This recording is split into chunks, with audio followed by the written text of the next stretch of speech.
I am not a particularly fashionable person, okay? When I'm working, I dress appropriately. But in my everyday life, I have garments I wore back in high school, and I generally wear clothing until it disintegrates.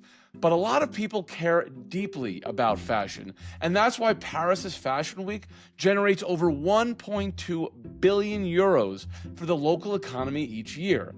Milan hosts two fashion weeks annually, one for the fall-winter line and one for the spring-summer line, both of which drive major hotel demand and ancillary spend in the local economy. Paris similarly hosts multiple weeks each year.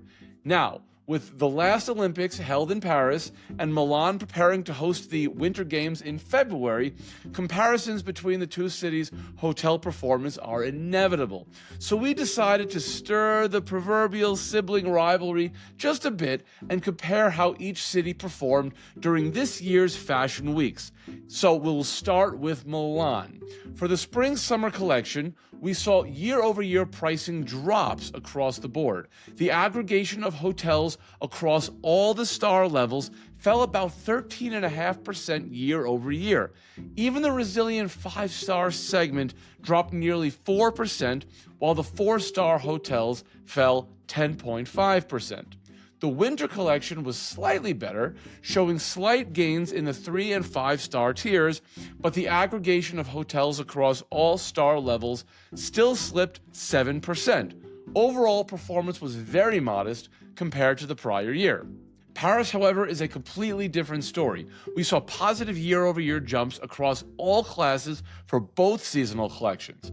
The spring-summer collection showed the strongest gains, with 5-star hotels posting a massive 14% growth rate compared to the previous season. For the fall-winter collections, the 4-star segment led growth at 9% year-over-year. This sustained strength in Paris could perhaps be attributed to it being the unquestioned pinnacle of haute couture, hosting the largest number of high-profile designer shows and attracting the most influential international press and celebrities who are more shielded from global economic shifts. So what can we learn from this? I think that this tells us that the pricing strategies during these events can be influenced by each city's role in the global fashion hierarchy. Paris is perhaps more immune because its luxury demand is more inelastic and tied to the highest global wealth tiers, whereas Milan could perhaps be more impacted by the general macroeconomic headwinds, slower global growth, rising interest rates, trade and geopolitical uncertainty, currency fluctuations, reduced consumer confidence, the list goes on. So for hoteliers, tier your rate strategy. Track demand indicators well ahead of events. Monitor your competition in real time.